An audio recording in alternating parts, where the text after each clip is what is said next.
Welcome. We are today talking about chapter 4. Oh, guys, you know what? We were going to finish up chapter 3. We didn't finish up chapter 3 last week, did we? We're kind of in the middle of it. Yeah, we were right in the middle of it. Just a second. You went straight to the questions at the end, I think. Yeah, I started off with the question at the end, then we came back to the pick it up at page 74, where he says game changers, 5 strategies for eliminating bad habits.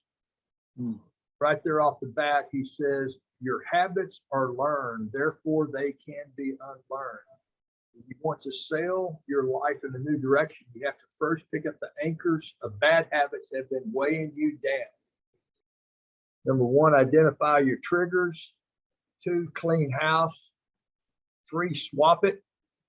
4, ease in. 5, jump in. Making that list of bad habits, he kind of covered some of this earlier in the chapter. For each one you've written down, identify what triggers it. For example, are you more likely to drink too much when you're with certain people? That could be. Yeah. Some people you need to drink more to be around them. I'm sorry, not you, Herdy, not you. I don't drink, so. Yeah. Is there a particular time of the day when you just have to have something sweet? What emotions tend to provoke your worst habits? Stress, fatigue, anger, nervous, boredom. Let's come back to that. I mean, a lot of what you're talking about here, I think when I look at what triggers it, it's when and we all know it, when we're not in control. I mean, so you get frustrated or you get angry or you get, whatever, you go, whatever, you eat sweets or fill in the blank. But this is a lot about control, not having control. I mean, someone, I had a buddy, he's kind of a cynic, he goes, this would be a great industry if it wasn't for the clients. I went, well, you wouldn't have an industry if you didn't have a client. Yeah, weird sense of humor. But I mean, that's what he felt like. This would be a great job with the clients. I went, that's the only reason you have a job. Yeah, I was, and probably I shouldn't say this, but I tell this story, but I was at Johnson Sewell Ford up in Marble Falls a while back, and this guy walks up to me, and I looked at him. I realized I knew him. He was coming up to him and say hi, and then he introduced me to some people there, and he was the general manager. And he said, I've told y'all about this guy. He's the one that said that the mortgage business would be a great business if it wasn't for the employees and the customers. And I'm kind of like, ugh. Okay, that wasn't a good thing to be remembered by, but I've got triggers. So how about you, Tom? What's a trigger? What's the trigger? What's a trigger? A Herdy? What's a trigger that leads to a bad habit? I mean, you mean just personally? Anything. So the trigger is the deep-seated ingrained part of you that when it gets tapped causes the reaction to the addiction or to whatever the goal or habit is, right? And so a trigger is a deep-seated thing that can either be worked on or it can be hidden, or it can be worked on and hidden and still be a trigger. And okay, sorry, go ahead. Well, I was just going to say, so the first step, right, recovery, and this includes habits, is you're powerless. You have to admit that you have no control over it. But then the whole goal of the group, right, is to make you come up with some way to start controlling it. Yeah. With willpower, and so I just know triggers are deep seated. I mean, That's all I know. that's brilliant, Hardy. I mean, my short answer was when I meet someone and they're still in denial. You know, they're in the stage of grief, but they're still in denial. They're not even mad yet. They're in denial. They're not even mad to get started doing something. Is it just me, or have you met people like that? They're still in denial until you get, I had a psychologist tell them, until you get mad, they won't do anything. Until you get to that point. So you work with people in recovery, but I talk to people, they're so in denial, I can't help them yet. They're not even ready for it. Well, here's the thing, Tom. People see the triggers except for the person who has it. There you go. Okay, there you go. Because from awareness standpoint, and I don't know where that ties into goals, but the same thing with goals, Danny. Where I was going with this story is that these triggers keep us from doing things like procrastination would keep us from doing a goal. That could be a trigger. Being distracted could be a trigger. Okay. Yeah, right. I'm looking up here. I just pulled up the table of contents, and I think it was in the, I want to say it was in chapter 1, but he talked about awareness, and and you know, that's what you're saying, Tom. They're unaware of what they're even unaware. Where you're trying to bring them up through those levels, you're trying to make them aware of what they're unaware of, but they're not even aware that they're unaware of. Right. And so that's you know, hey, Paul, we're on page 75, and at the end of that first trigger, the thing about identifying your triggers, and he says here, write down your triggers. Well, if you write down your bad habits, then you're becoming aware of it. Well, just very quickly, I had a client maybe 30 plus years ago, a professional, and there was some kind of odd behavior, but he had a big project going on. And so we thought it was that. I happened to, by accident or God's will, I went to a Rotary meeting with a friend, and halfway through the speaker, I went, oh my God, John was the client's name. He's addicted. He's on something. Get back to my office, I found out the family did an intervention the night before. I mean, I'm like, you know, like I went, I know someone like that. Yeah. So, you know, and by the way, it ultimately turned out well for him, but yeah, I mean, they did an intervention, literally. Yeah. Wow. Yeah. So here he says, you know, get out your notebook or use the bad habit killer worksheet. And he gives there on page 51 where to go to download that bad habit killer worksheet.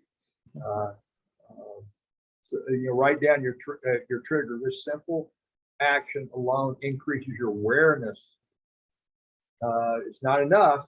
Then being aware of it's not enough to break it. So then he moves into cleaning house, and that's where you start scrubbing. He says, you want to start drinking alcohol, remove every drop of it from your house. When Austin was 4 years old, when Austin was 2 years old, 2 or 3 years old, we took all the liquor out of the house. We decided we didn't want our kids, you know, Sonny was probably 7 at the time, and though she'd never seen me drink, we decided we wanted, anyway, we took all the liquor out of the house. We didn't drink for 28 years. And you know, we started drinking, you know, a little bit about 5 years ago, 4 or 5 years ago. It's like that with ice cream. I saw ice cream in my freezer last Tuesday or Wednesday night. Had ice cream 4 nights in a row. It's not supposed to be in there. Kathy had covered it up, and I was looking for something and found the ice cream. I hadn't had ice cream in months. Well, I did walk to Dairy Queen about a mile and a half, and got me a blizzard here recently. But you know, you're allowed to, if you walk a mile, you can have a blizzard. So they said, if you want to stop watching so much television, cancel your cable. You're tired of trying to curb your spending, cancel all your cancel Amazon.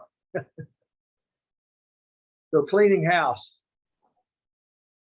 Don't bring it in the house. Get rid of it. Whatever enables bad habits. Any comments on any of that? Hey, Danny, have you ever noticed how, as human beings, how incongruent we are? Speak about that. I mean, you know, we're always reading books on self-improvement, right? And you wonder why the brain works backwards instead of forwards. You know, why wouldn't we be the opposite? I've always thought about that, but it just shows you how incongruent we are. That we always have to stay on top of things, to even if they're mundane, unexcitable, and unsexy, right? The 3 steps to being a compound effect. I think it's pretty amazing how incongruent we are. Yeah, it is. Well, Ernie, I've got a client spending literally tens of thousands of dollars in the current year on coaches and self-help. And there's nothing wrong with coaches, but the point is, she herself has delegated all the action to other people. Now, how do you think that's working? I mean, it's just frustrating everybody. Read the book, got it, now you go do it. Not her. Yeah. And she's pushing people away. Yeah, I can bet. Yeah, I can speak into that and some of the coaching.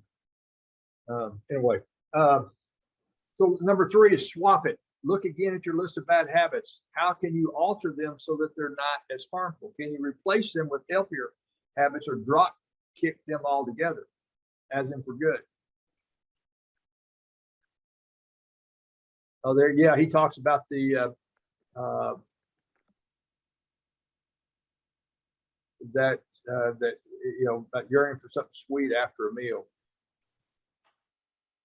Yeah, I love potato chips, but I've learned that it's the crunchiness that I like as much as anything.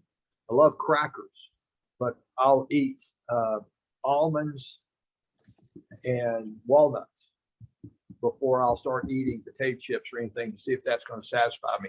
Now I found some salted roasted at HEB, or Kathy did, and it typically will satisfy me. You know, back in the years, it's interesting, since I've started, you know, drinking every once in a while, I don't really crave more a drink.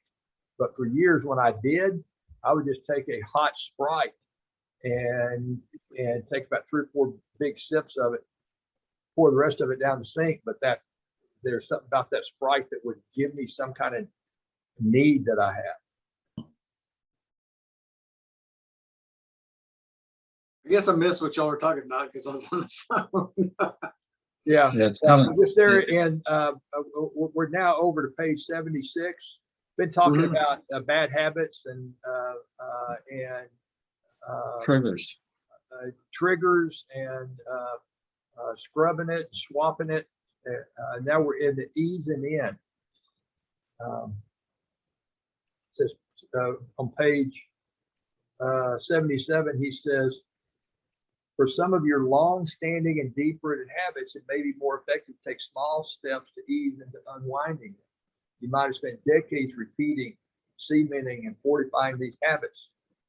Kind of like with my daily phone calls. I have so many daily and weekly phone calls. It's where we, our team, we get the 10, 2, and 4. We're going to make calls at 10 o'clock, 2 o'clock, and 4 o'clock to our calling into our database. You know, so you start making them at 10, you don't get them all done at 10, which I never do. Come back at 2 o'clock, then I come back at 4 o'clock, you know, to finish them up. and but easing into it. There was a point in time I tried to fast one time. I was going to fast for 3 days. I made it 24 hours. Thought it was going to kill me. Had a migraine. It was horrible, and so realized I was addicted to a whole lot of stuff, and so I started on a week at a time basis. Started, first backed off of coffee for a day, and then I picked it back up. Then I went a couple of days later, did it again. So I started doing that on every other day, and drinking tea and one thing another. Then I started fasting. I fast from potato chips for a week. Then I fast from potatoes for a week. So just gradually, I just eased into all of it until nowadays, I'll go for weeks without eating anything, much of anything white. So then jump in. Not everyone is wired the same way. Some researchers have found that it can be paradoxically easier for people to make lifestyle changes. They change many bad habits at once.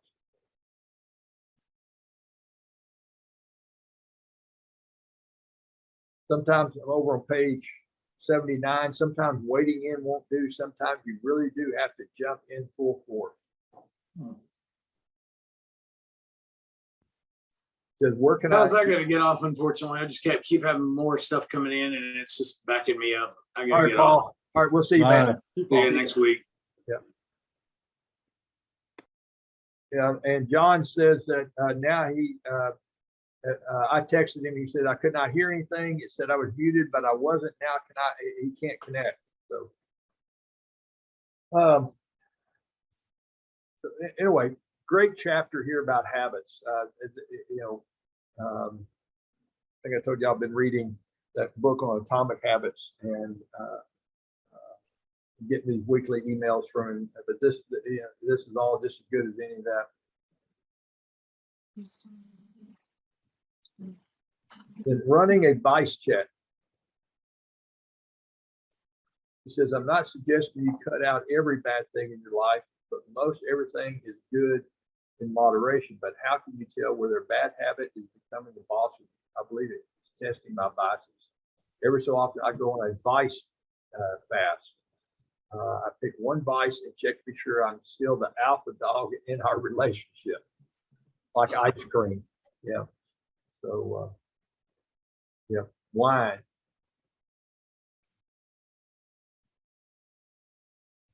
Purdy, Yes, sir. NCIS. That's your show, right? Yeah. You know that, yeah. So, yeah. So everything, the world is. How do I word this? Moderation is a good thing. Let me just leave it right there. Anything beyond that within your habit is bad. That's pretty good. That's good. Yeah, because what we used to teach people was in recovery was you're going to fall off the wagon. You're going to have issues, and you're going to have to learn to either moderate or stay completely away from something. And then that was a choice. They realized they couldn't. So if you can do something in moderation, that's a good thing. That means you pretty much conquered it. Yeah. Purdy, when you worked in that area, would they substitute the original Sure. problem substance for another problem? Okay, just yeah. I mean, transference isn't easily part of the process. There has to be something to fill the void. Yeah. When somebody's trying to quit something, a lot of people would pick up cigarette smoking. A lot of people would go to, other things, a lot of food, maybe even porn, or maybe even that kind of thing. So it until they learned that how to deal with themselves. I had read that Right. people that Crazy. people that undergo that radical gastric bypass surgery, that like half of them, over half, were addicted to alcohol or gambling, problem they didn't have before after the surgery. I believe That's that. a huge number. Yeah. You know, so you remember the law of, it's funny you mention that because I used to tell people when, that how the law works is that if I sent you into a glass shop and everything was glass around you and you had no signs that said anything, you wouldn't be tempted to reach out and touch them. But the minute I put a do not touch sound all over the store, guess where you go? Got it. Minute you Yeah. put ice cream in the freezer and cover it up, guess where you go? Well, you know, you just made me think about something, And Hurdy. Danny, my question to you was, did you cover it back up to make her think you didn't find it? Oh, no, I got it out and then walked in, sat down in front of her eating. Okay. Okay. She went, whoops. And I went, yeah, whoops. And said, you didn't hide it good enough. That's good, Dan. And so I walked in and had a big old bowl of it. And what did she That's do funny. when she came home the next day from, she went to HEB the next day, she came home with white cake. I love white cake, You're kidding. white icing. And she came home So with, she was being passive aggressive. oh yeah, yeah. And so, Oh my God. I'm sorry, we got off track, but my point is all this a lot of this stuff parallels how we act out our lives. And you look at people that are addicted to substances or whatever, this is a very similar path that they took. It's been so embedded in their life that they can't live without it. That's literally what a bad habit is, or an addiction, right? Gotta have it. yeah. So, so now he comes over to the next page is game changers, 6 techniques for installing good habits.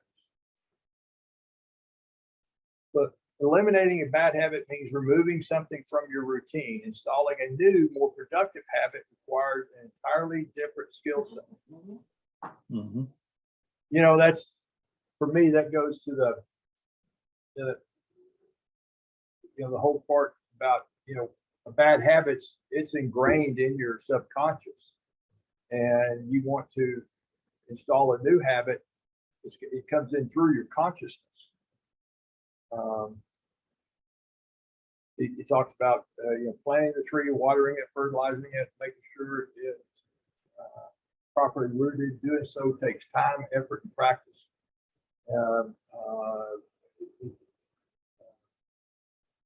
It quotes John Maxwell: "You will never change your life until you change something you do daily. The secret of your success is found in your daily routine."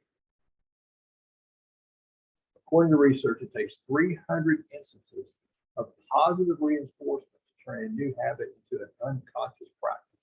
So there's that you know, you're consciously building it. The whole thing going from your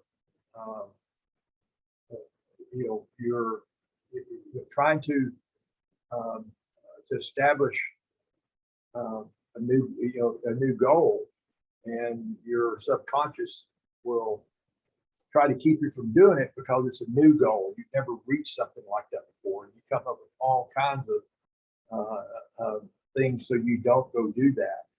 And Dan, did you say 300? that's what he says there on page, he's quoting John Maxwell. Okay. They're on page 81. No, he'd been quoting John Maxwell. Then he says, according to research, he doesn't give any footnotes where the research is, but it takes 300 instances of positive reinforcement to turn a new habit into an unconscious daily practice. That's a lot. It takes almost a year. And I'll say this, that, you know, with my whole thing around my, you know, my scorecard, my points for my workout, I mean, it is, I'd say it took me a couple of years before I realized, you know, I don't really need to I don't need to keep track of it to maintain. Also, if I want to, decrease body fat, decrease weight, add muscle, then I need to start writing it down and tracking it, being purpose about it. But like Hurdy, it's just a habit, something you do every day. You walk 10,000 plus steps every day, and I'm in a habit of walking 5 to 7 a day without even having to try to do more. I'm on a 10,000 step a day plan right now, and I'm having to really pay attention to get those 10,000 steps in. And what I want to do, I want to get back into a habit of doing the 10K per day, which means I need to get my butt out of bed and go walk. And I go walk for 30, 40 minutes. Then I get almost a half of those in right then. Are you saying 10,000 steps, Danny, or 10,000 meters? 10,000 steps. Okay. Yeah. Which is Okay. about 5 miles. This is what this tracks right here. Yep. Okay. Yep. And like today, I'm at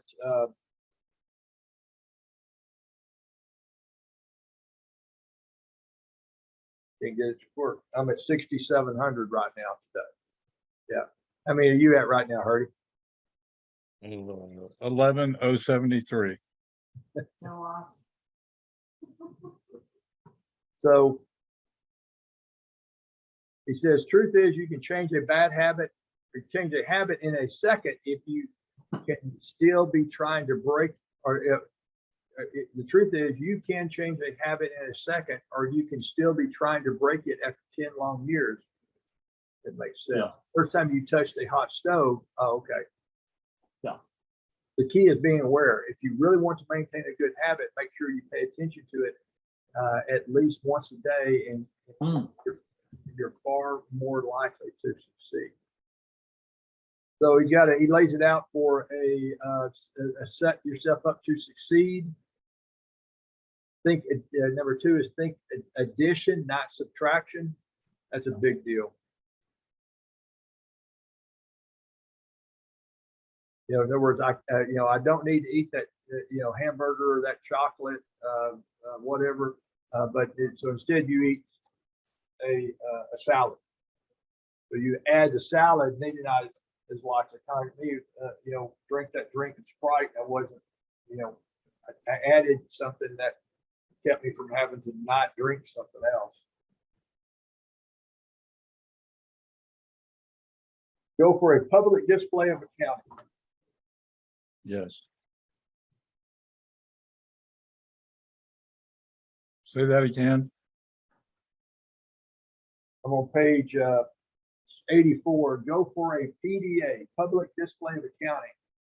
And he said, I once helped a coworker quit smoking by telling everyone in the company that Zelda's decided to stop smoking. Isn't that great? She smoked her last cigarette.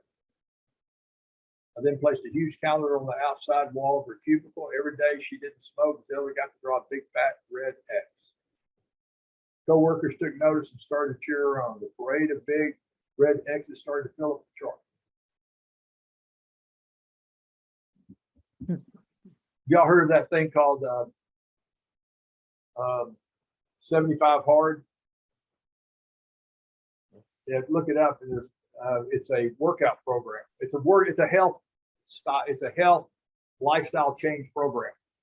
And if you do it, the strictness of it is for 75 days. One of the things that you do is take a picture of yourself in the mirror every day, so you can see the progression. But it's also some working out, not drinking alcohol, drinking a certain amount of water per day. You follow your diet, whatever your diet is, you're strict on that. No alcohol, some other things. But and there's another factor about the public account, that being accountable to somebody. That's what the pictures are for. It's a free program. It's just that this guy started. Find a success buddy. You know, I've got, you guys know Artie. Artie and I are doing an accountability thing. You know, talking about that Tuesday after or Monday afternoon at 2 o'clock. That we have accountability call. We have 3 or 4 other guys that come on and off of it, but Artie is except he was on vacation a couple weeks ago, but it's I'm because I got to report in every Monday. It's kind of spurred me on a little bit more than usual. Get on my calls, follow through and everything done. So still about good habits and establishing good habits or keeping good habits up. We talked about competition, lottery.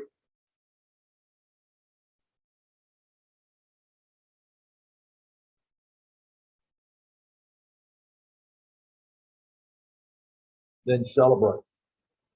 All work and no play makes Jack a dull boy. And he says, there is one thing that 99% of failures and successful folks have in common. They all hate doing the same thing. The difference is successful people do them anyway. So we tell our sales team every week, they hear from me on, we have 2 team calls, then we have sales training on Wednesdays. Is that this is boring. It's a bunch of repetitive stuff. You go out networking, put your you have a certain type of conversation, which go through those steps, and it's not exciting. It could be boring as anything. Now, if you keep a scorecard, it makes it more exciting.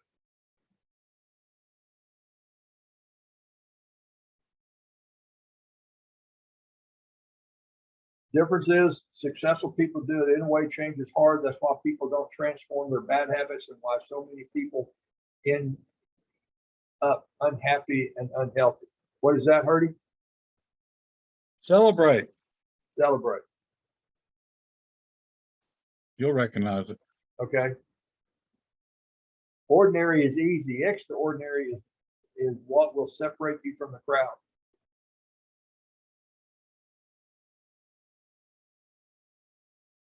Then goes on. Hey.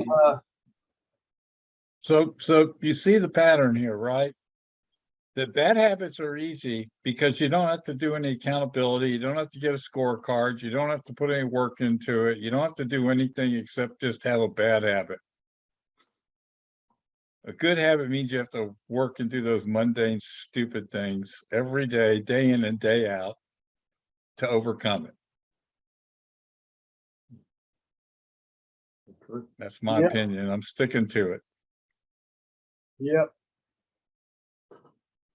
When it comes to breaking old bad habits and starting new ones, remember to be patient with yourself.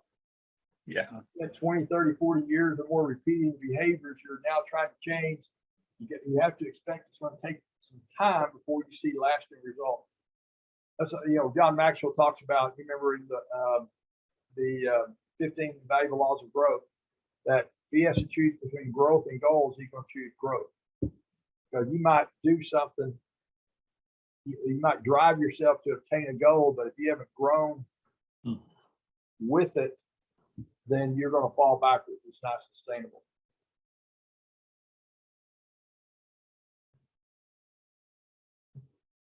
She says, luckily, our brains are malleable. If we stop giving attention to the bad habits, those grooves weaken. When we form new habits, we drive new grooves deeper with each repetition, eventually overpowering their previous one. That reminds me of Dr. Caroline Leaf, her book. She got about 4 of. She got 4 of them, but the first one was Jumpstart Your Brain. And in there, she talks about that exactly. And she's a neuroscientist, and actually a practicing. She's not just a laboratory type neuroscientist. She actually ran a clinic for 20 years. And I've gone through. She has these 21-day programs, And you do something for 21 days, specifically telling yourself something. It has to do with habits, and what it is.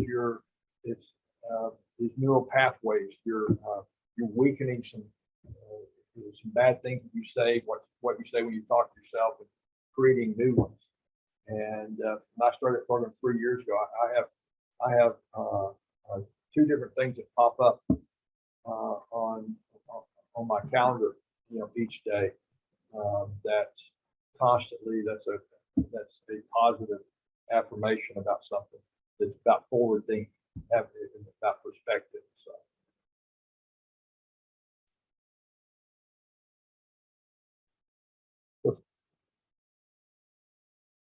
So the next chapter, speaking of payoffs, next chapter is where we really start breaking away from the herd. This is where the multiplying effect really takes shape with all the disciplined effort you've applied from the fundamentals of the first 3 chapters. What's coming up next is where you get rewarded. This is where, from last week, I started at the end of this chapter. Identify your 3 best habits.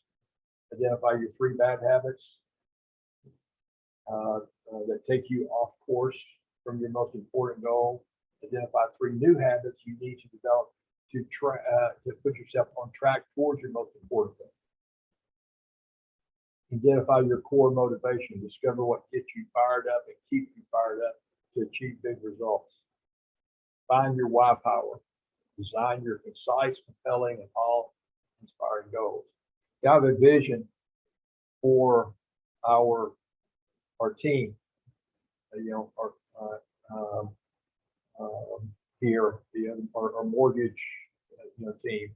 That, of course, top of our marketing funnel is the classes.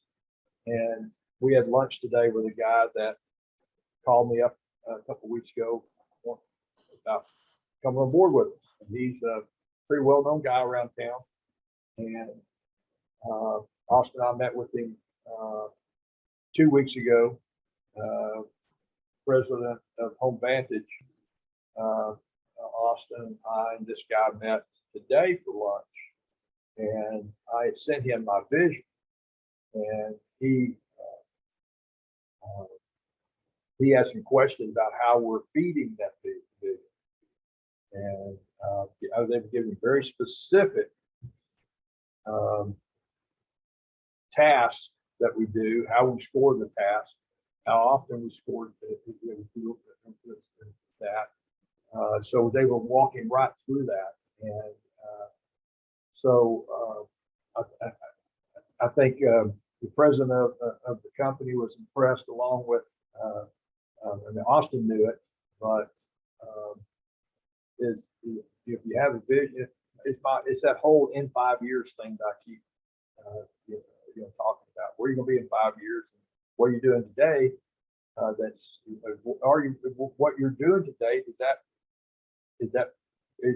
that on the path to where you're going to be in 5 years? Danny, about how many people on your team? We currently have 16 on our team. Okay, we got 2 that are getting ready to cycle off, and we've got. Yeah, I just know from some of my prior experience in reading that when you hit about 25 on a team, the dynamics start changing. Even a group you're speaking to starts changing. So, okay. Yeah, it sure does. It sure does. And we're